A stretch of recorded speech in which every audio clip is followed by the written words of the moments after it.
Antes de que Jesús de Nazaret fuera el Cristo de los cristianos, fue un profeta judío y posiblemente un rebelde peligroso y un revolucionario. Pilato consideraba a Jesús un revolucionario al que había que ejecutar en público. Nuevas y sorprendentes pruebas indican que nació en la base de una agitada rebelión. Juan Bautista coge este acto de la sumersión en el agua y lo convierte en un movimiento radical. En cierto modo, Juan estaba pasando de estar en un grupo religioso a prácticamente liderar un grupo terrorista. Jesús pensaba que Dios iba a destruir el statu quo. Hay casi 20 años de la vida de Jesús de los que no se habla en la Biblia. ¿Qué hizo ese tiempo y con quiénes estaba? Para los judíos antiguos, que alguien les dijera que Jesús era el Mesías era como si yo dijera que David Koresh es el dueño del universo.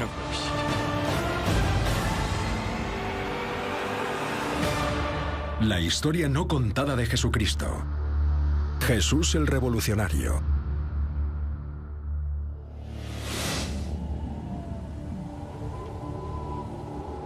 Revolucionario, profeta apocalíptico, rebelde. ¿Quién fue Jesús de Nazaret antes de empezar el sacerdocio? Muchos líderes de su misma fe lo rechazaron y se veía como un peligro para el Imperio Romano. Pero con casi 20 años de su vida ausentes en la Biblia, seguimos preguntándonos, ¿qué sabrían ellos de él que nosotros desconocemos? Los estudiosos han debatido durante siglos sobre la verdadera identidad de Jesús y han obtenido una serie de respuestas. Algunos dirán que era, básicamente, un rabino judío. Otros dirán que era un filósofo de la escuela cínica y otros dirán que era un revolucionario político. Pilato consideraba a Jesús un revolucionario.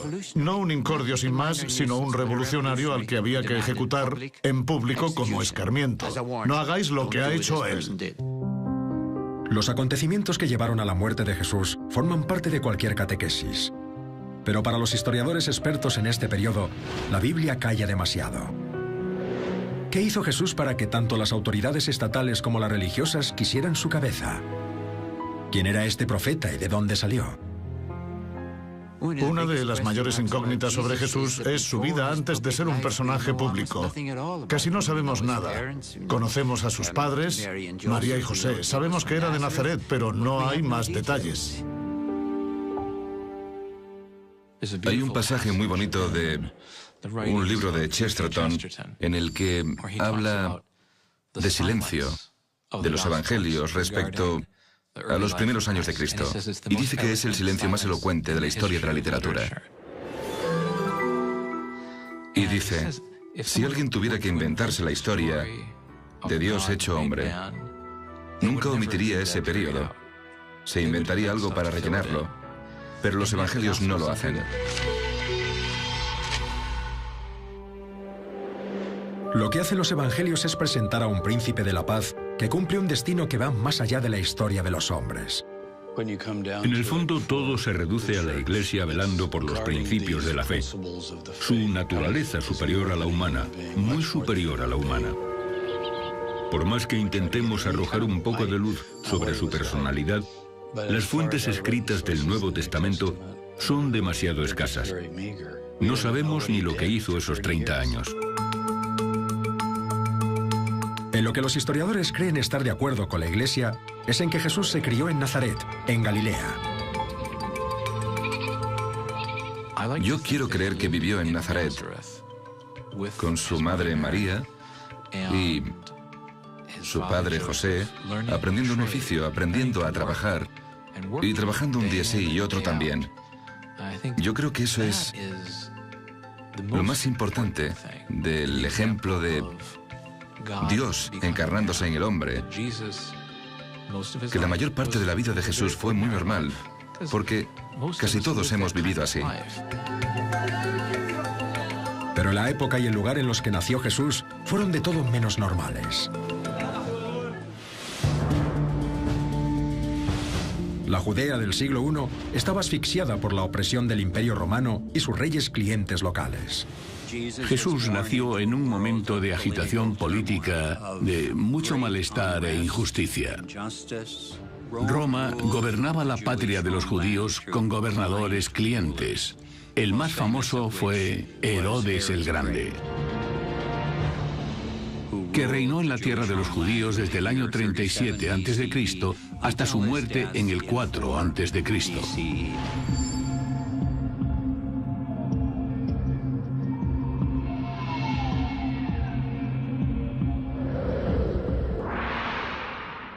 Cuando murió en el 4 a.C., estallaron revueltas en toda la tierra judía. En Galilea, en Judea.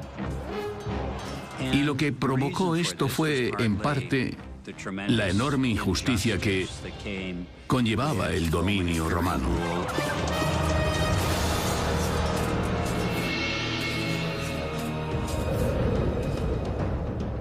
En los 150 años anteriores al nacimiento de Jesús, y hasta un siglo después de su muerte, la patria de Jesús, Galilea, fue el origen de prácticamente todas las revueltas judías contra los romanos.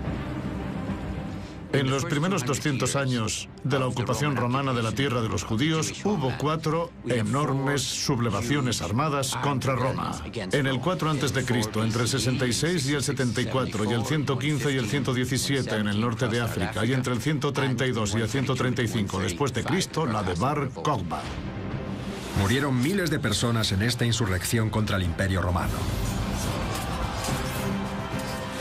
Y en la ciudad de Séforis, Roma escarmentó a los insurgentes judíos. Nazaret estaba solo a unos 7 u 8 kilómetros de Séforis, uno de los focos de la revolución judía contra los romanos del año 4 a.C., aproximadamente cuando nació Jesús.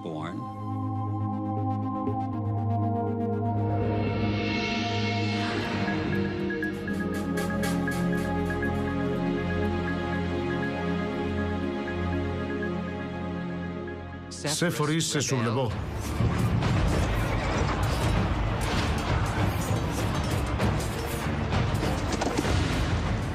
Y las legiones romanas destruyeron la ciudad, mataron a los hombres, violaron a las mujeres, esclavizaron a los niños y la redujeron a cenizas.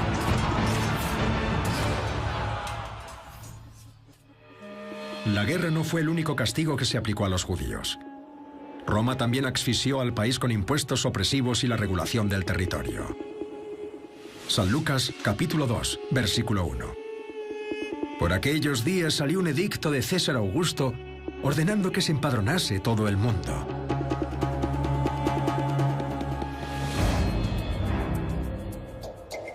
Los más peligrosos no eran los que habían sido pobres toda su vida y habían conseguido sobrevivir, sino los que eran no ricos, pero normales, y algo ocurrió. La situación en la costa de Galilea en la década de los 20 para mí era muy similar a la que tenemos ahora.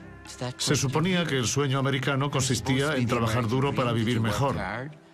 Pero he trabajado duro y vivo peor. ¿Dónde está la justicia de Dios cuando haces todo lo que se supone que tenías que hacer y no puedes dar de comer a tu familia? En este mundo nació Jesús. Un mundo donde los judíos creían que la única entidad que podía ayudarlos a derrocar a sus opresores era Dios. A lo largo de la tradición bíblica, el pueblo judío había esperado un día en el que Dios limpiaría la suciedad del mundo, porque tenía que ser un Dios claramente justo y el mundo era claramente injusto. La única respuesta es que Dios iba a limpiar la suciedad del mundo y que lo haría quizá por medio de un Mesías. Y era ese Mesías al que esperaban. Pero los imperios eran cada vez más fuertes en vez de más débiles y llegaron los romanos. Creían que los macedonios de Alejandro Magno eran malos hasta que llegaron los romanos. ¿Cuándo iba a llegar el Mesías? ¿Cuándo limpiaría Dios la suciedad del mundo? Había una expectación cada vez más intensa, no porque los romanos fueran especialmente crueles, sino porque eran especialmente eficaces, especialmente poderosos. Dios tenía que estar a punto de llegar. Estaban seguros. Había esa expectación y Jesús justificaba esa expectación, pero lo que no esperaban era que Jesús no hablara, como Juan Bautista, de la inminente llegada de un Dios vengador. Jesús les sorprendió diciendo, el reino de Dios ya está aquí si, y esto es imprescindible, si participáis en él. El reino, en cierto modo, iba a llegar al cuadrante noroeste de la costa de Galilea en el siglo I, porque era donde estaba ocurriendo todo, donde el problema era más grave. Mientras la región rebelde de Galilea esperaba la inminente llegada de Dios, y mientras el joven Jesús de Nazaret alcanzaba la mayoría de edad, una secta judía radical de un desierto cercano predicaba el fin de los días. Sus palabras se parecían mucho a las que predicaría después ese joven y que lo llevarían a la cruz. Las creencias que tenían sobre una transformación radical del mundo unían a enormes masas de gente que creían en ello hasta enloquecer. Y puede que esto a los romanos les pareciera una amenaza.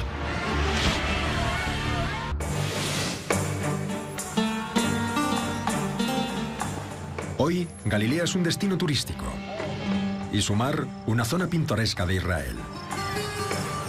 Pero en la época de Jesús, fue la cuna de la revolución.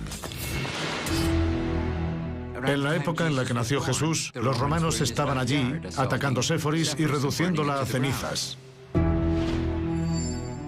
Así que en la infancia de Jesús, no concibo que no fuera un tema de conversación importante el día que llegaron los romanos.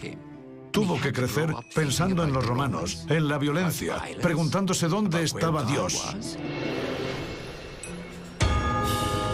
En 2009, los trabajadores de una excavación descubrieron accidentalmente una casa del siglo I que parecía ocultar algo. Cuando hicimos la excavación, encontramos parte de un muro que camuflaba esta zona, que en realidad es un silo. Dentro de él hay otro agujero, y este lleva a otro agujero, que a su vez lleva a un tercer nivel. Desde aquí también se ve que se creó una especie de corredor para camuflar los hilos. Está claro que los que vivían aquí dedicaron tiempo a crear estos escondites. Cuando los judíos se sublevaron contra los romanos en Judea y Galilea, la gente se preparó para la guerra. Podía ocurrir que los sitiaran o que no pudieran acceder a los alimentos y también que tuvieran que ocultar a personas. Por eso excavaron estos habitáculos subterráneos y los camuflaron para poder esconderse hasta que pasara el peligro. El Nazaret de la época de Jesús parece demostrar que los que allí vivían temían por su seguridad. A medida que Jesús crecía, Séforis, el símbolo de la revolución judía, se reconstruyó por iniciativa del colaborador de Roma Herodes Antipas, hijo de Herodes el Grande.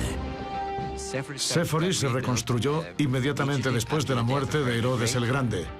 Séforis, la capital de Galilea, se había sublevado y, según Josefo, se había reducido a cenizas. Creo que la fase de construcción urbana de Séforis afectó claramente al entorno de Nazaret. Construir en una zona que había sido de naturaleza totalmente rural durante cientos y cientos de años tuvo efectos positivos. Empleo, habitantes nuevos de fuera y una zona nueva para el comercio.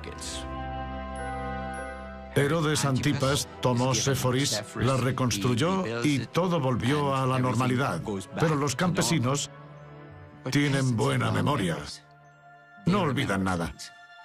La reconstrucción atrajo a gente de todas partes y nació una ciudad próspera. Puede ser incluso que Jesús y su padre, José, encontraran allí trabajo de lo suyo. Sabemos por el Evangelio, según San Marcos, que a Jesús lo llamaban, usando la palabra griega tecton, que suele traducirse como carpintero. Para mí una traducción mejor sería algo así como jornalero. Creo que transmite mejor la idea. Creo que está claro que cualquier ciudad necesita carpinteros, y en Séforis tuvo que haber mucha demanda. Es una ciudad con una influencia clara de la cultura grecorromana.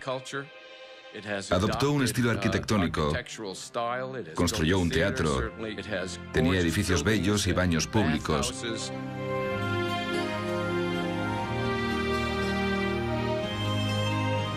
Era una ciudad en construcción.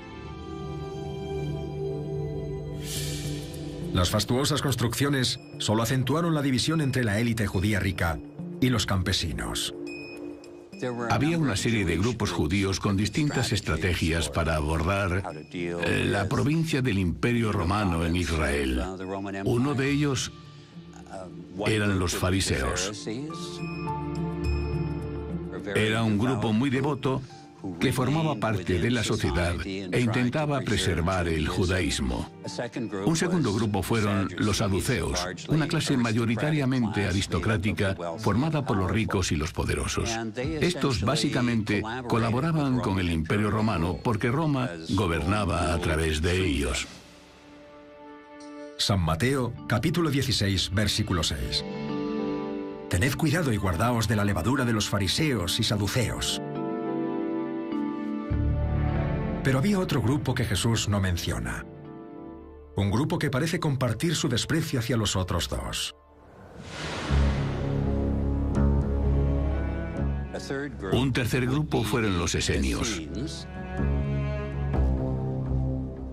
Su estrategia para abordar el dominio del Imperio Romano fue retirarse al desierto en comunidades independientes. Los esenios fueron un grupo apocalíptico que creía que el sistema de Jerusalén era corrupto y estaba destinado a ser destruido en una batalla del fin de los tiempos. Casualmente, un joven de Nazaret, justo de esa época, empezó a hablar de lo mismo. Todo ello indica que un joven Jesús pudo haber tenido relación con una secta radical. Hay muchas similitudes entre las enseñanzas de Jesucristo y el grupo esenio. No coinciden al 100%, pero casi. Probablemente lo suficiente como para meterse en problemas.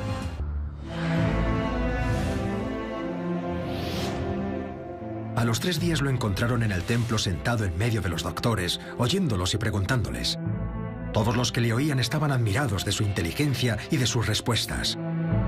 San Lucas, capítulo 2. Versículo 46. Esta escena de cuando tenía 12 años es lo único que sabemos de Jesús en los años entre su nacimiento y su bautismo público a los 30 años. ¿Cómo pudo un niño tan humilde de un pueblo tan pequeño tener tantos conocimientos como para deslumbrar a los rabinos de Jerusalén? Nazaret era pequeño, de unos 16 kilómetros cuadrados. Para que os hagáis una idea, imaginaos un estadio de fútbol americano, añadid las zonas de anotación y convertirlo en un cuadrado. Seguramente no era lo bastante grande como para tener una sinagoga. Algunas de las familias más aristocráticas enviaban a sus hijos a Jerusalén a estudiar con un rabino o algo así. No hay indicios de que él lo hiciera. Según el Nuevo Testamento, claramente sabía leer. Va a la sinagoga, coge el pergamino de la Torá, lo desenrolla, lo lee, etc. No solo sabía leer, sino que sabía debatir con los líderes de la sinagoga. Adquiriría sus conocimientos y sus argumentos de un grupo estético ajeno a la vida judía que le enseñó que el fin del mundo estaba cerca. Jesús era un apocalíptico que creía que el fin del mundo estaba a punto de llegar con la venida del Hijo de los Hombres, que esto pasaría en su propia generación y que Dios intervendría y destruiría las fuerzas del mal e impondría el reino del bien en la tierra. Jesús para mí es un profeta apocalíptico. Cree que es el Mesías. Cree que su poder es divino, que es el elegido. Y por eso, su plan es cumplir la profecía. San Mateo capítulo 24, versículo 14. Este evangelio del reino se predicará en el mundo entero, en testimonio para todas las naciones, y luego vendrá el fin. Los esenios creían que el fin del mundo era inminente. Esta creencia era muy similar a la visión escatológico-apocalíptica de Jesús. Las creencias que tenían sobre una transformación radical del mundo unían a enormes masas de gente que creían en ello con fervor, hasta enloquecer. Y puede que esto a los romanos les pareciera una amenaza. Este mensaje no sentó bien a las autoridades judías de su época. Las autoridades judías de Jerusalén en la época de Jesús apoyaban el statu quo. Jesús pensaba que Dios iba a destruir el statu quo y a todos los que lo apoyaran. Igual que los esenios. Los esenios no aplicaban las leyes romanas ni las leyes judías. Vivían una vida monástica de celibato, rehuyendo de la riqueza y compartiendo todas sus posesiones. Para los judíos antiguos, que alguien les dijera que Jesús era el Mesías, era como si yo dijera que David Koresh es el dueño del universo. El líder de los davidianos al que asesinaron en Wak. Sí, David Koresh es el dueño del universo. Pues la gente reaccionaría al oír eso de forma parecida a como reaccionaban entonces cuando oían que Jesús era el Mesías. Porque Jesús era lo contrario de lo que se suponía que era un Mesías, que era una figura poderosa, y a Jesús lo crucificaron sus enemigos. Los esenios eran una secta casi monástica del mundo hebreo-judaico que vivía, digamos que al margen de la vida normal. Pero esta conexión con Jesús de momento es una especulación. Es una hipótesis muy reciente. En muchas ocasiones parece un esenio. Cree en una toma militar, pero ejecutada por Dios. Y ellos hablan también de ejércitos divinos que los apoyarán en una guerra final de los hijos de la luz contra los hijos de las tinieblas. Igual que Jesús en los Evangelios. San Juan capítulo 12, versículo 36. Mientras tenéis luz, creed en la luz, para ser hijos de la luz. Hijos de la luz. El mismo término que se encuentra en otro texto. Es una enseñanza que se encuentra en muchos manuscritos del Mar Muerto que se escribieron más o menos en la misma época y en el mismo lugar en los que Jesús predicaba.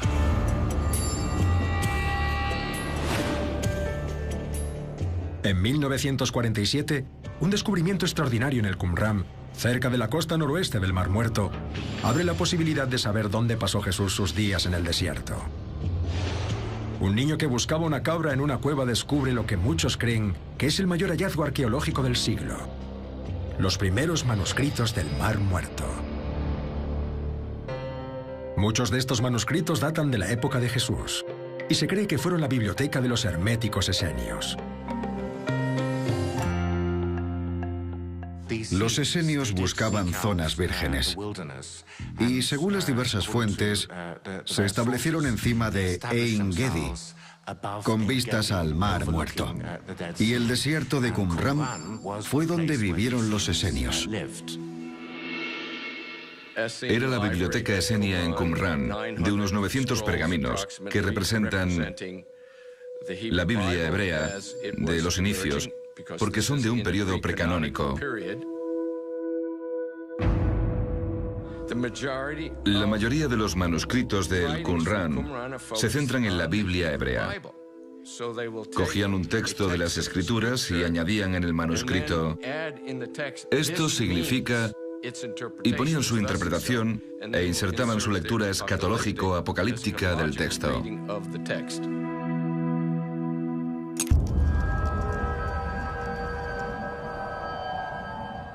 El descubrimiento de los manuscritos del Mar Muerto sorprende tanto a los historiadores como a la Iglesia, y ofrece una posible versión alternativa del retrato oficial de Jesús.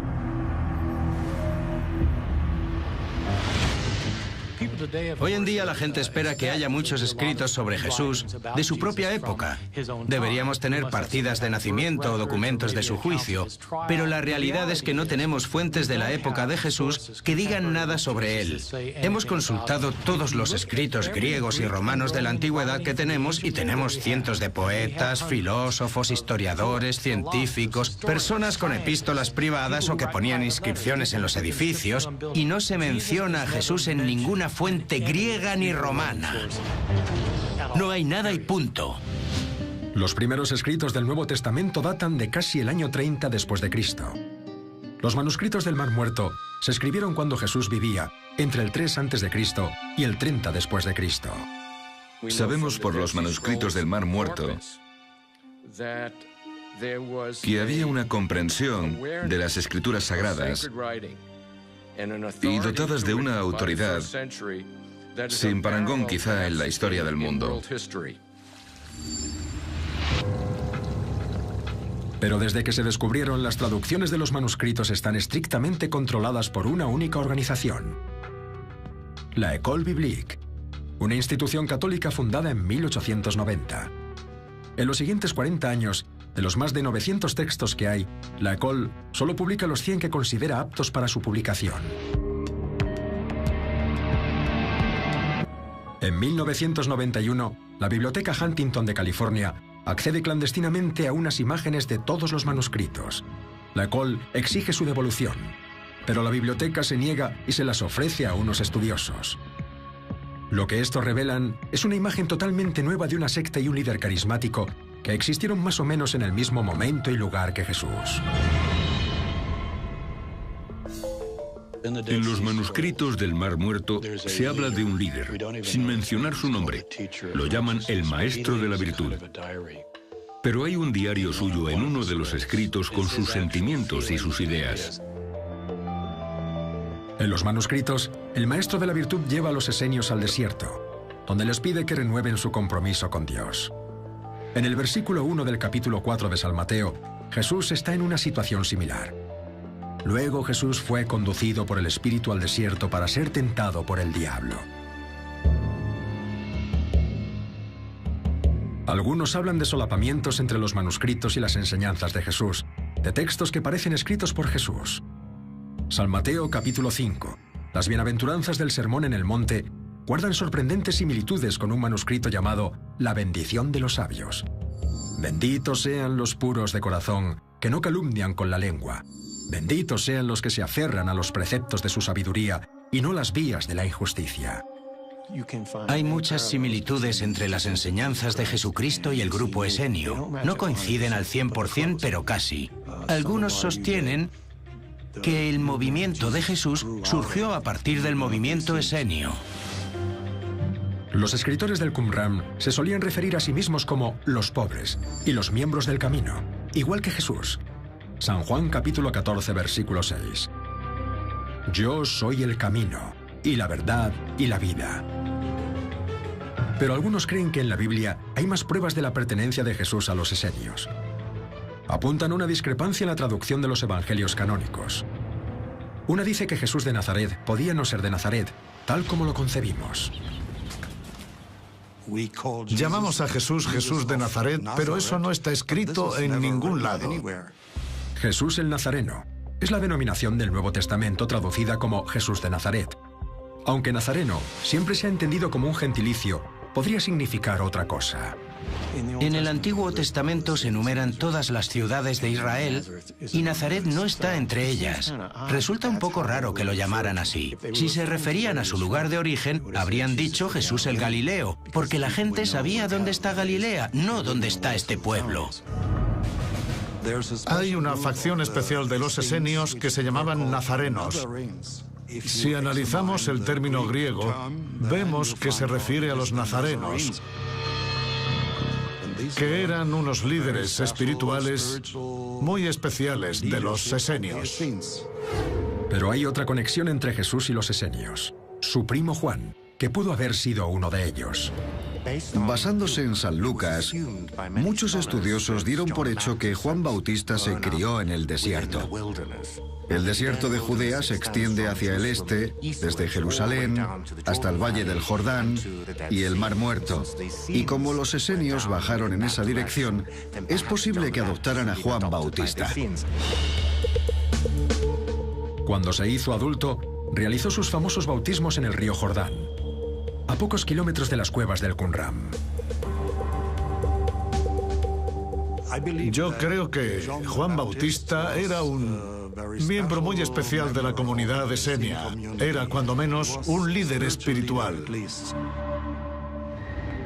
Entre otras cosas, el innovador ritual de iniciación de Juan, el bautismo, refleja una tradición similar de la comunidad esenia. Hay muchas similitudes. Hay baños rituales, vasijas de piedra que no pueden transmitir nada impuro, y de todo eso hay de sobra en el Qumran. Había una forma especial de entrar y de salir. La diferencia es que Juan Bautista coge ese acto de sumersión en el agua y lo convierte en una identificación con este movimiento radical. Es decir, el reino de Dios está cerca. Si te quieres unir a nosotros, arrepiéntete de tus pecados. Es como un rally. Un rally en una cueva secreta donde el joven primo de Juan pudo haberse unido a él. Nació en Belén y a los 12 años desconcertó a los rabinos del templo con su sabiduría. Pero después de esto, la Biblia no registra más acontecimientos de la vida de Jesús hasta su bautismo público con Juan, 18 años después. La información que tenemos sobre la relación entre Juan Bautista y Jesús es la que hay en los evangelios. Jesús acude al río Jordán y es bautizado por Juan. ¿Podría este ritual con el agua relacionar de algún modo a Juan Bautista y a Jesús con los esenios? Los judíos de la época de Jesús practicaban estos rituales de purificación con el agua, pero no como reforma moral. Por eso, los clasificamos como algo diferente a las proclamas de Juan Bautista y el movimiento de Jesús. Y hay un mensaje de da un cambio total a tu vida, arrepiéntete de tus pecados y únete a este movimiento, que también encontramos en los esenios. Hablan de introducirse en el agua pura para que Dios te perdone los pecados. Lo que está claro es que Jesús llega y se queda, y se une al grupo. A un grupo y a un bautista que parece compartir el mismo mensaje mordaz para los infieles. El juicio de aquellos que sigan esos caminos será la condenación eterna en la furiosa venganza de Dios. Columna 4, versículo 12. Ley comunitaria de los manuscritos del Mar Muerto. Jesús también condena a los infieles en San Juan, capítulo 3, versículo 18. El que no cree ya está condenado, porque no ha creído en el nombre del unigénito Hijo de Dios. Kibbutz Suba, a menos de 16 kilómetros de Jerusalén. Aquí se descubrió recientemente una cueva que puede indicarnos dónde practicaba Juan su revolución del bautismo, posiblemente con Jesús a su lado. Estamos en el valle, cerca de la ciudad donde nació Juan Bautista, y en una excavación que hice aquí en 1999, descubrí una cueva.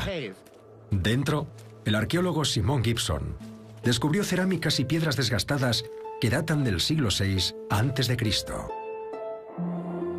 El agua estaba desviada para rellenar una pileta, y Gibson cree que hay indicios de que la cueva se usaba para rituales religiosos con agua.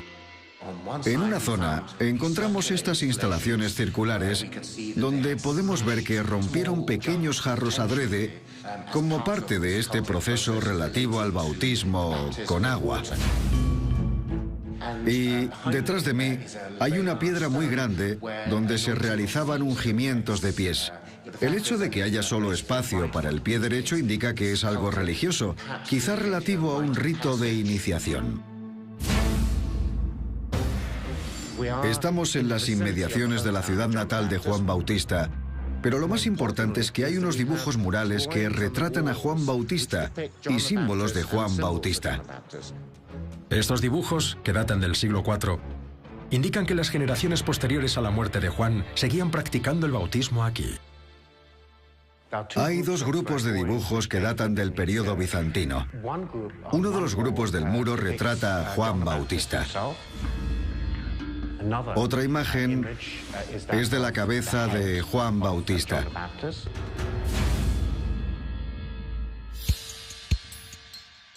La arqueología es un vestigio de las actividades que aquí se realizaban Al representar a Juan Bautista en los muros, sabían que esta era la cueva de Juan Bautista.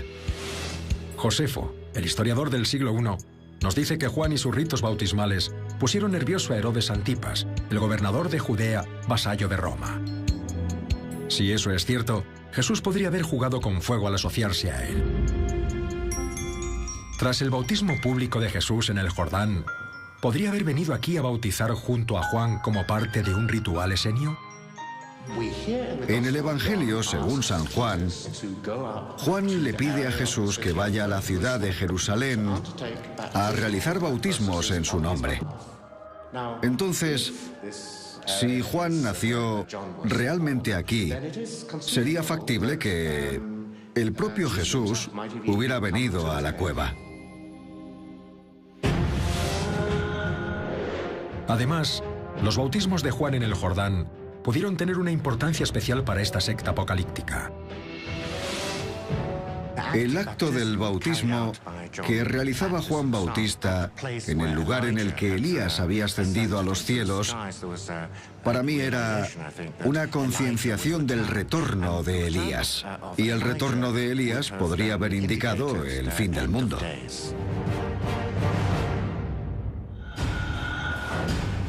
Esto era muy importante para la gente de entonces, el movimiento para ver a los romanos bajo su propio yugo. Juan Bautista coge ese acto de sumersión en el agua y lo convierte en una identificación con este movimiento radical. Está prediciendo que el reino de Dios está llegando. Y no es una teoría, ni una corazonada, ni nada de eso.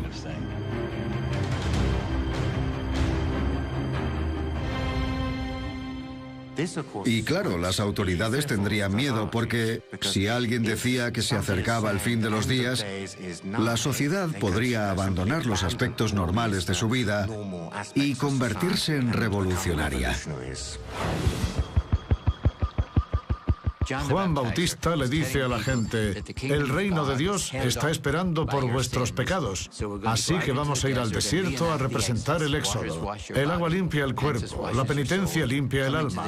Volved a vuestra patria como personas purificadas y Dios llegará. Pero en el año 29, Herodes detiene a Juan. Herodes Antipas lo detuvo porque temía su popularidad, para que no causara disturbios entre las masas. Cualquier tipo de movimiento revolucionario, incluso uno basado en el bautismo, se consideraba peligroso a ojos de los romanos. En cierto modo, Juan estaba pasando de estar en un grupo religioso a una actividad que las autoridades podrían considerar prácticamente liderar un grupo terrorista. Aunque no tenemos pruebas de que Juan Bautista tuviera armas ni planificara ataques militares, para el gobernador de Galilea era un hombre peligroso al que tenía que decapitar. Juan anuncia la inminente llegada de una especie de Dios vengador para limpiar la suciedad del mundo. Pero claro, lo que pasó fue que Dios no llegó. Lo que llegó fue el calvario de Herodes. Herodes lo ejecutó y Dios no hizo nada. La decapitación de Juan Bautista dejó atónitos a los discípulos de Jesús y Juan. ¿Cómo afectó esto a Jesús?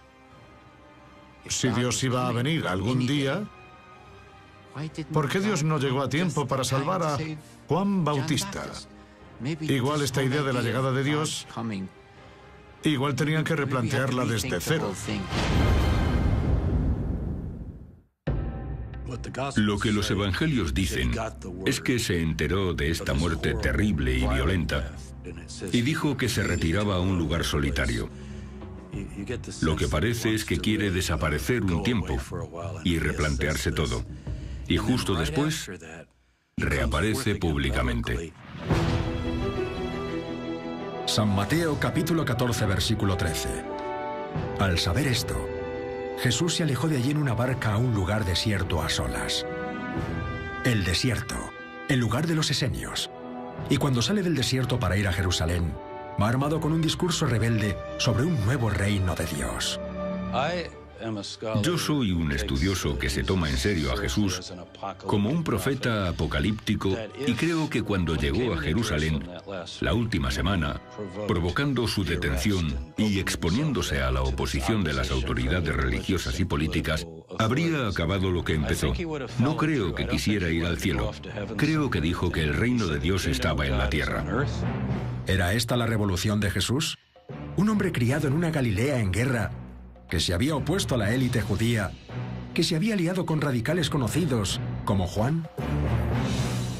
Para mí, si venía a reclamar el trono, si venía diciendo yo soy el rey de Israel, venía como un antirromano, como un nacionalista judío que buscaba una revolución política. San Mateo capítulo 10, versículo 34. No viene a traer paz, sino espada. En la propia Biblia se muestra la actitud de Jesús, y también se hace referencia a lo peligroso que les parecía Jesús a las autoridades. El Sanedrín anunció una sentencia contra Jesús 40 días antes del Pesaj. Es decir, lo sentenciaron a muerte antes incluso de que llegara a Jerusalén, y lo anunciaron por las calles. Él quería echar a los romanos. Creo que esa era su misión aquel día.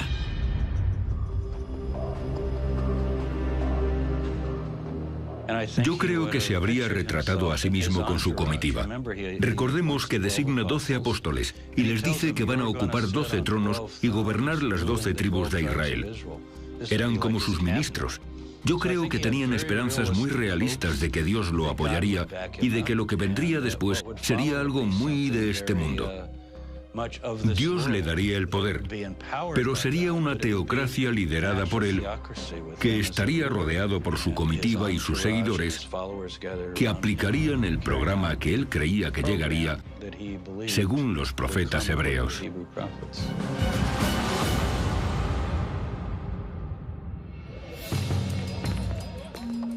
Hay distintas interpretaciones de cómo sería este apocalipsis que proclamó Jesús. Algunos creen que esto era una especie de metáfora, que lo que quería decir Jesús era que Dios destruiría a los romanos y permitiría a Israel autodeclararse Estado soberano. En mi opinión, la interpretación de la enseñanza de Jesús como una metáfora está muy extendida hoy en día entre los expertos que temen las verdaderas implicaciones de lo que Jesús proclamaba realmente. Jesús era mucho más radical que eso. No hablaba del derrocamiento político de los romanos. Jesús pensaba de verdad que Dios iba a intervenir y a destruir el mundo que conocemos y que traería un nuevo reino, el nuevo cielo y la nueva tierra. Este también era el mensaje de los esenios. Puede que nunca sepamos la verdad sobre lo que pasó los últimos años de Jesús, pero incluso hoy, sus palabras son al menos revolucionarias. Conservan su tono radical. Si alguien te golpea, pon la otra mejilla. Ama a tus enemigos. Da lo que tengas. Un mensaje radical de un Galileo rebelde. O que no pudieran acceder a los alimentos y también que tuvieran que ocultar a personas. Por eso excavaron estos habitáculos subterráneos y los camuflaron para poder esconderse hasta que pasara el peligro. El Nazaret de la época de Jesús parece demostrar que los que allí vivían temían por su seguridad. A medida que Jesús crecía, Séforis, el símbolo de la revolución judía, se reconstruyó por iniciativa del colaborador de Roma Herodes Antipas, hijo de Herodes el Grande. Séforis se reconstruyó inmediatamente después de la muerte de Herodes el Grande. Séforis, la capital de Galilea, se había sublevado y, según Josefo, se había reducido a cenizas. Creo que la fase de construcción urbana de Séforis afectó claramente al entorno de Nazaret. Construir en una zona que había sido de naturaleza totalmente rural durante cientos y cientos de años tuvo efectos positivos. Empleo, habitantes nuevos de fuera y Una zona nueva para el comercio. Herodes Antipas tomó Séforis, la reconstruyó y todo volvió a la normalidad. Pero los campesinos tienen buena memoria. No olvidan nada. La reconstrucción atrajo a gente de todas partes y nació una ciudad próspera. Puede ser incluso que Jesús y su padre, José, encontraran allí trabajo de lo suyo. Sabemos por el Evangelio, según San Marcos, que a Jesús lo llamaban, usando la palabra griega tecton, que suele traducirse como carpintero. Para mí una traducción mejor sería algo así como jornalero. Creo que transmite mejor la idea. Creo que está claro que cualquier ciudad necesita carpinteros, y en Séforis tuvo que haber mucha demanda. Es una ciudad con una influencia clara de la cultura grecorromana. Adoptó un estilo arquitectónico, construyó un teatro, tenía edificios bellos y baños públicos.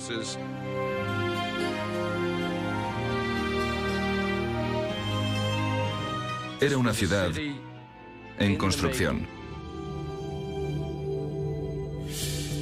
Las fastuosas construcciones solo acentuaron la división entre la élite judía rica y los campesinos. Había una serie de grupos judíos con distintas estrategias para abordar la provincia del Imperio Romano en Israel. Uno de ellos eran los fariseos.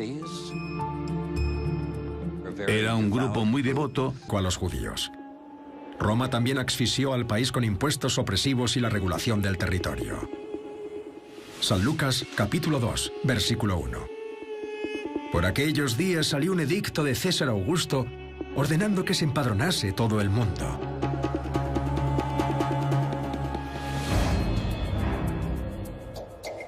Los más peligrosos no eran los que habían sido pobres toda su vida y habían conseguido sobrevivir, sino los que eran no ricos, pero normales, y algo ocurrió.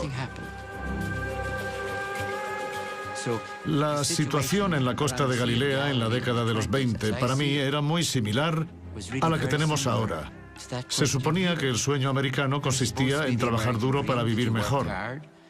Pero he trabajado duro y vivo peor. ¿Dónde está la justicia de Dios cuando haces todo lo que se supone que tenías que hacer y no puedes dar de comer a tu familia? En este mundo nació Jesús. Un mundo donde los judíos creían que la única entidad que podía ayudarlos a derrocar a sus opresores era Dios. A lo largo de la tradición bíblica, el pueblo judío había esperado un día en el que Dios limpiaría la suciedad del mundo, porque tenía que ser un Dios claramente justo y el mundo era claramente injusto. La única respuesta es que Dios iba a limpiar la suciedad del mundo y que lo haría quizá por medio de un Mesías. Y era ese Mesías al que esperaban. Pero los imperios eran cada vez más fuertes en vez de más débiles y llegaron los romanos. Creían que los macedonios de Alejandro Magno eran malos hasta que llegaron los romanos. ¿Cuándo iba a llegar el Mesías? ¿Cuándo limpiaría Dios la suciedad del mundo?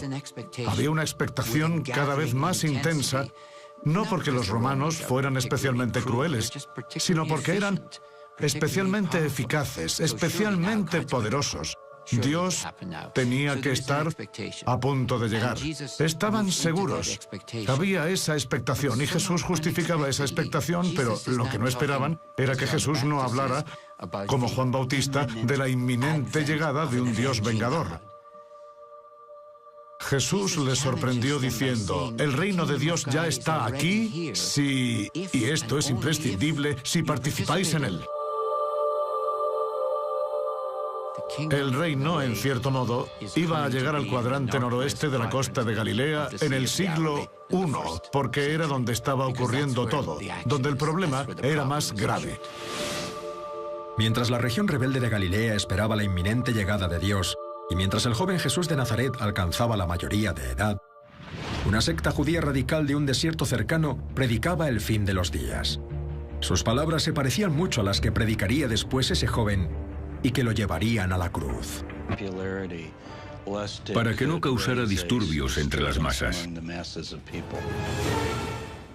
Cualquier tipo de movimiento revolucionario, incluso uno basado en el bautismo, se consideraba peligroso a ojos de los romanos. En cierto modo, Juan estaba pasando de estar en un grupo religioso a una actividad que las autoridades podrían considerar prácticamente liderar un grupo terrorista.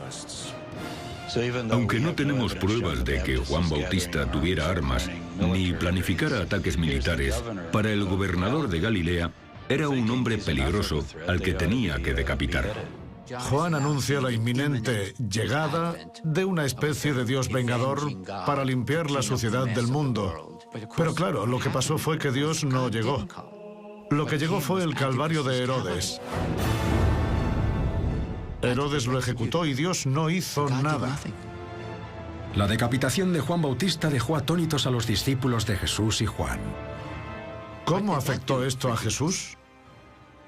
Si Dios iba a venir algún día, ¿por qué Dios no llegó a tiempo para salvar a Juan Bautista? Igual esta idea de la llegada de Dios, igual tenían que replantearla desde cero. Lo que los evangelios dicen es que se enteró de esta muerte terrible y violenta y dijo que se retiraba a un lugar solitario. Lo que parece es que quiere desaparecer un tiempo y replantearse todo. Y justo después, reaparece públicamente. San Mateo capítulo 14, versículo 13. Al saber esto, Jesús se alejó de allí en una barca a un lugar desierto a solas.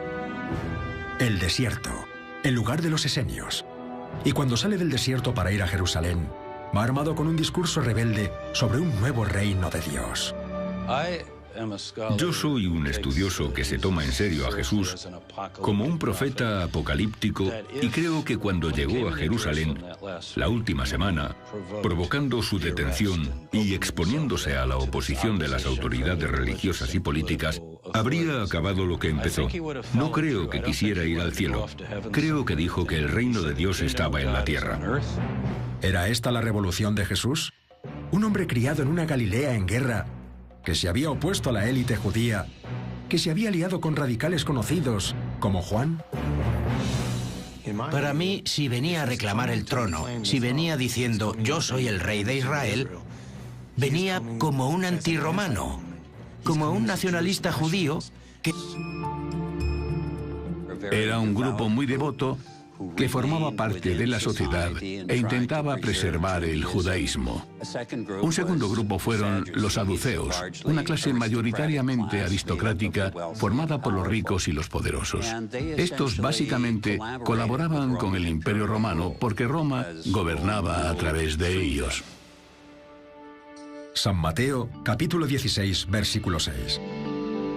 Tened cuidado y guardaos de la levadura de los fariseos y saduceos. Pero había otro grupo que Jesús no menciona. Un grupo que parece compartir su desprecio hacia los otros dos.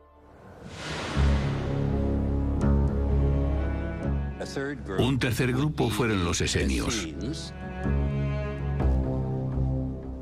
Su estrategia para abordar el dominio del Imperio Romano fue retirarse al desierto en comunidades independientes.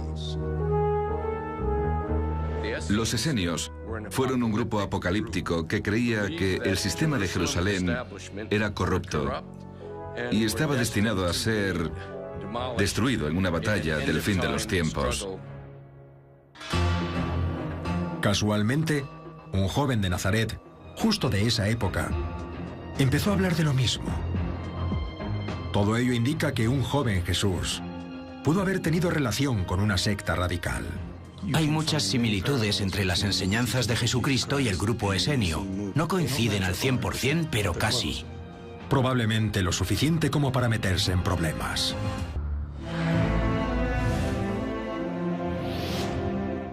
A los 3 días lo encontraron en el templo sentado en medio de los doctores, oyéndolos y preguntándoles. Todos los que le oían estaban admirados de su inteligencia y de sus respuestas. San Lucas, capítulo 2. Versículo 46. Esta escena de cuando tenía 12 años es lo único que sabemos de Jesús en los años entre su nacimiento y su bautismo público a los 30 años. ¿Cómo pudo un niño tan humilde de un pueblo tan pequeño tener tantos conocimientos como para deslumbrar a los rabinos de Jerusalén. Nazaret era pequeño, de unos 16 kilómetros cuadrados. Para que os hagáis una idea, imaginaos un estadio de fútbol americano. Añadid las zonas de anotación y convertirlo en un cuadrado. Seguramente no era lo bastante grande como para tener una sinagoga. Algunas de las familias más aristocráticas enviaban a sus hijos a Jerusalén a estudiar con un rabino o algo así. No hay indicios de que él lo hiciera. Según el Nuevo Testamento, claramente sabía leer. Va a la sinagoga, coge el pergamino de la... Que el movimiento de Jesús surgió a partir del movimiento esenio. Los escritores del Qumran se solían referir a sí mismos como los pobres y los miembros del camino, igual que Jesús. San Juan capítulo 14, versículo 6. Yo soy el camino, y la verdad, y la vida. Pero algunos creen que en la Biblia hay más pruebas de la pertenencia de Jesús a los esenios. Apuntan una discrepancia en la traducción de los evangelios canónicos. Una dice que Jesús de Nazaret podía no ser de Nazaret, tal como lo concebimos. Llamamos a Jesús Jesús de Nazaret, pero eso no está escrito en ningún lado. Jesús el Nazareno es la denominación del Nuevo Testamento traducida como Jesús de Nazaret. Aunque Nazareno siempre se ha entendido como un gentilicio, podría significar otra cosa. En el Antiguo Testamento se enumeran todas las ciudades de Israel y Nazaret no está entre ellas. Resulta un poco raro que lo llamaran así. Si se referían a su lugar de origen, habrían dicho Jesús el Galileo, porque la gente sabía dónde está Galilea, no dónde está este pueblo. Hay una facción especial de los esenios que se llamaban nazarenos. Si analizamos el término griego, vemos que se refiere a los nazarenos, que eran unos líderes espirituales muy especiales de los esenios. Pero hay otra conexión entre Jesús y los esenios. Su primo Juan, que pudo haber sido uno de ellos. Basándose en San Lucas, muchos estudiosos dieron por hecho que Juan Bautista se crió en el desierto. El desierto de Judea se extiende hacia el este, desde Jerusalén hasta el Valle del Jordán y el Mar Muerto. Y como los esenios bajaron en esa dirección, es posible que adoptaran a Juan Bautista. Cuando se hizo adulto, realizó sus famosos bautismos en el río Jordán, a pocos kilómetros de las cuevas del Qumran. Yo creo que Juan Bautista era un miembro muy especial de la comunidad esenia. Era, cuando menos, un líder espiritual. Entre otras cosas, el innovador ritual de iniciación de Juan, el bautismo, refleja una tradición similar de la comunidad esenia. Hay muchas similitudes. Hay baños rituales, vasijas de piedra que no pueden transmitir nada impuro, y de todo eso hay de sobra en el Qumran. Había una forma especial de entrar y de salir. La diferencia es que Juan Bautista coge ese acto de sumersión en el agua y lo convierte en una identificación con este movimiento radical. Es decir, el reino de Dios está cerca. Si te quieres unir a... Que Jesús no menciona. Un grupo que parece compartir su desprecio hacia los otros dos. Un tercer grupo fueron los esenios. Su estrategia para abordar el dominio del Imperio Romano fue retirarse al desierto en comunidades independientes. Los esenios fueron un grupo apocalíptico que creía que el sistema de Jerusalén era corrupto y estaba destinado a ser destruido en una batalla del fin de los tiempos. Casualmente, un joven de Nazaret, justo de esa época, empezó a hablar de lo mismo. Todo ello indica que un joven Jesús pudo haber tenido relación con una secta radical. Hay muchas similitudes entre las enseñanzas de Jesucristo y el grupo esenio. No coinciden al 100%, pero casi. Probablemente lo suficiente como para meterse en problemas.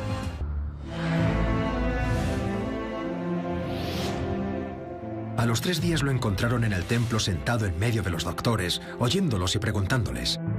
Todos los que le oían estaban admirados de su inteligencia y de sus respuestas. San Lucas, capítulo 2, versículo 46. Esta escena de cuando tenía 12 años es lo único que sabemos de Jesús en los años entre su nacimiento y su bautismo público a los 30 años. ¿Cómo pudo un niño tan humilde de un pueblo tan pequeño tener tantos conocimientos como para deslumbrar a los rabinos de Jerusalén?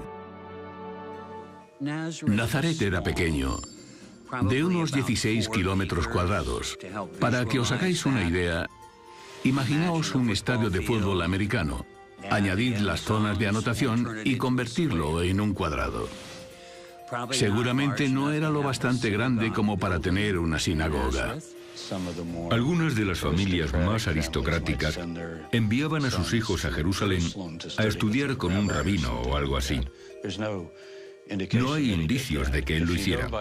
Según el Nuevo Testamento, claramente sabía leer. Va a la sinagoga, coge el pergamino de la Torá, lo desenrolla, lo lee, etc. No solo sabía leer, sino que sabía debatir con los líderes de la sinagoga. Adquiriría sus conocimientos y sus argumentos de un grupo estético ajeno a la vida judía que le enseñó que el fin del mundo estaba cerca. Jesús era un apocalíptico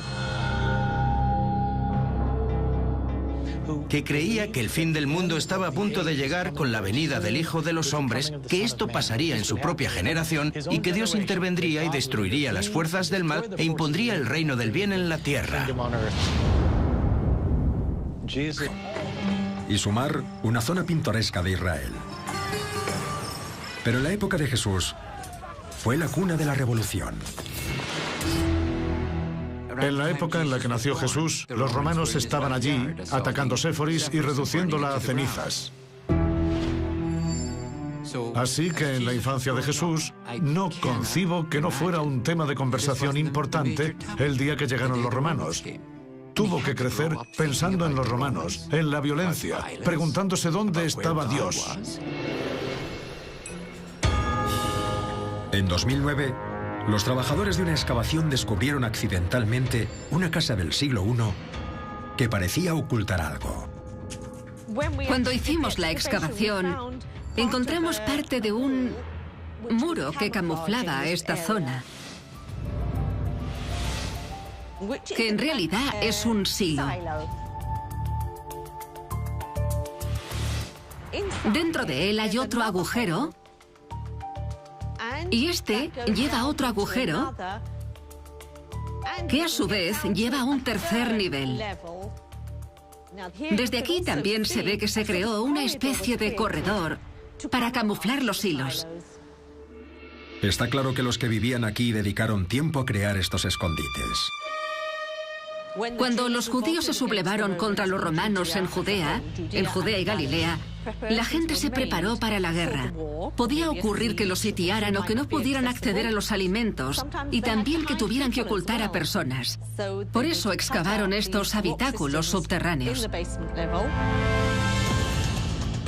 y los camuflaron para poder esconderse hasta que pasara el peligro. El Nazaret de la época de Jesús parece demostrar que los que allí vivían temían por su seguridad. A medida que Jesús crecía, Séforis, el símbolo de la revolución judía, se reconstruyó por iniciativa del colaborador de Roma Herodes Antipas, hijo de Herodes el Grande. Séforis se reconstruyó inmediatamente después de la muerte de Herodes el Grande. Séforis, la capital de Galilea, se había sublevado y, según Josefo, se había reducido a cenizas. Creo que la fase de construcción urbana de Séforis afectó claramente al entorno de Nazaret. Construir en una zona que había sido de naturaleza totalmente rural durante cientos y cientos de años tuvo efectos positivos. Empleo, habitantes nuevos de fuera y una zona nueva para el comercio. Herodes Antipas tomó desde cero. Lo que los evangelios dicen es que se enteró de esta muerte terrible y violenta y dijo que se retiraba a un lugar solitario.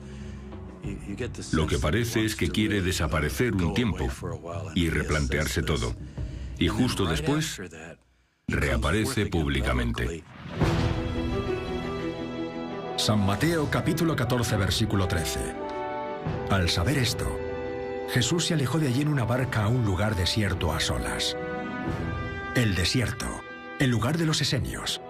Y cuando sale del desierto para ir a Jerusalén, va armado con un discurso rebelde sobre un nuevo reino de Dios.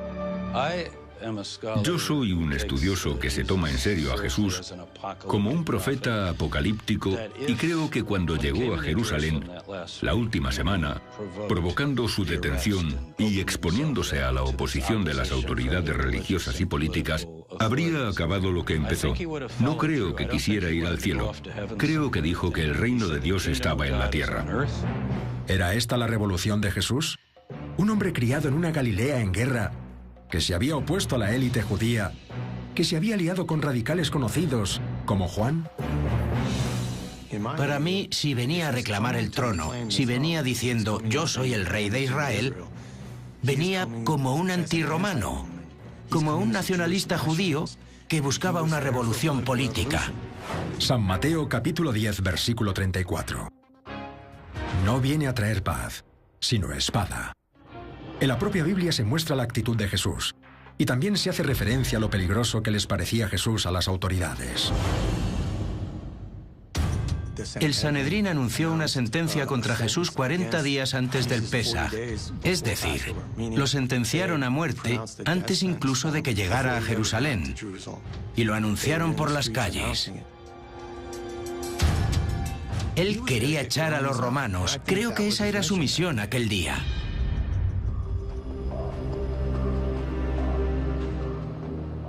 Yo creo que se habría retratado a sí mismo con su comitiva. Recordemos que designa 12 apóstoles y les dice que van a ocupar 12 tronos y gobernar las 12 tribus de Israel. Eran como sus ministros. Yo creo que tenían esperanzas muy realistas de que Dios lo apoyaría y de que lo que vendría después sería algo muy de este mundo. Dios le daría el poder, pero sería una teocracia liderada por él, que estaría rodeado por su comitiva y sus seguidores, que aplicarían el programa que él creía que llegaría, según los profetas hebreos.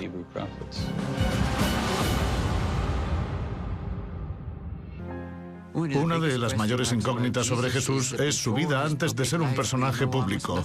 Casi no sabemos nada. Conocemos a sus padres, María y José. Sabemos que era de Nazaret, pero no hay más detalles. Hay un pasaje muy bonito de un libro de Chesterton en el que habla de silencio, de los evangelios respecto a los primeros años de Cristo, y dice que es el silencio más elocuente de la historia de la literatura. Y dice, si alguien tuviera que inventarse la historia de Dios hecho hombre, nunca omitiría ese periodo. Se inventaría algo para rellenarlo, pero los evangelios no lo hacen. Lo que hacen los evangelios es presentar a un príncipe de la paz que cumple un destino que va más allá de la historia de los hombres.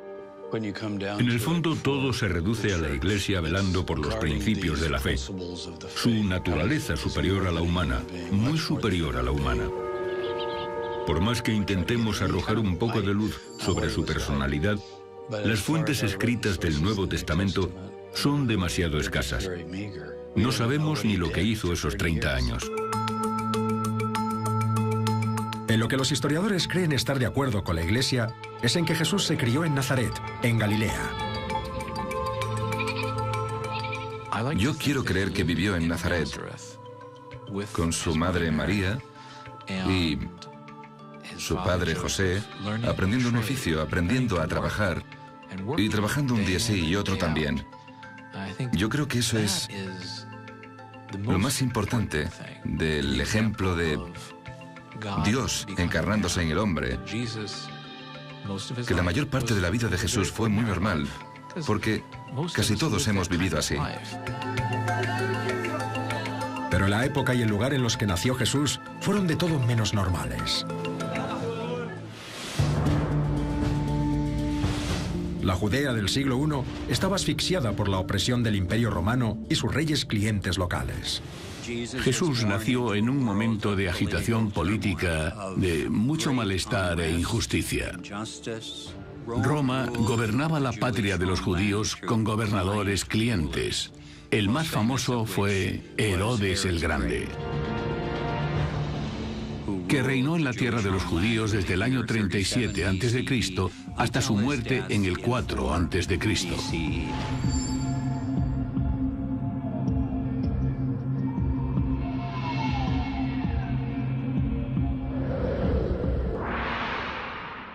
Cuando murió en el 4 a.C., estallaron revueltas. Este mensaje no sentó bien a las autoridades judías de su época. Las autoridades judías de Jerusalén en la época de Jesús apoyaban el statu quo. Jesús pensaba que Dios iba a destruir el statu quo y a todos los que lo apoyaran. Igual que los esenios. Los esenios no aplicaban las leyes romanas ni las leyes judías. Vivían una vida monástica de celibato, rehuyendo de la riqueza y compartiendo todas sus posesiones. Para los judíos antiguos, que alguien les dijera que Jesús era el Mesías, era como si yo dijera que David Koresh es el dueño del universo. El líder de los davidianos al que asesinaron en Wak. Sí, David Koresh es el dueño del universo. Pues la gente reaccionaría al oír eso de forma parecida a como reaccionaban entonces cuando oían que Jesús era el Mesías. Porque Jesús era lo contrario de lo que se suponía que era un Mesías, que era una figura poderosa, y a Jesús lo crucificaron sus enemigos. Los esenios eran una secta casi monástica del mundo hebreo-judaico que vivía, digamos que al margen de la vida normal. Pero esta conexión con Jesús de momento es una especulación. Es una hipótesis muy reciente.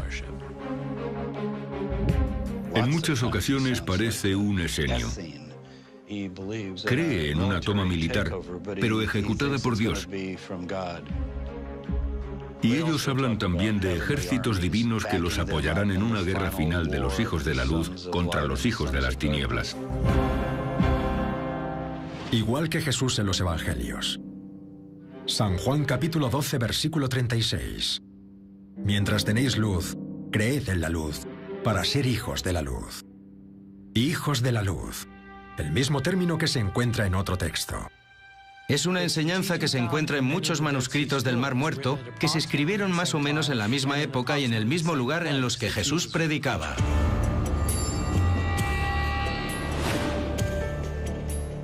En 1947, un descubrimiento extraordinario en el Qumran, cerca de la costa noroeste del Mar Muerto, abre la posibilidad de saber dónde pasó Jesús sus días en el desierto. Un niño que buscaba una cabra en una cueva descubre lo que muchos creen que es el mayor hallazgo arqueológico del siglo: los primeros manuscritos del Mar Muerto. Muchos de estos manuscritos datan de la época de Jesús, y se cree que fueron la biblioteca de los herméticos esenios. Los esenios buscaban zonas vírgenes y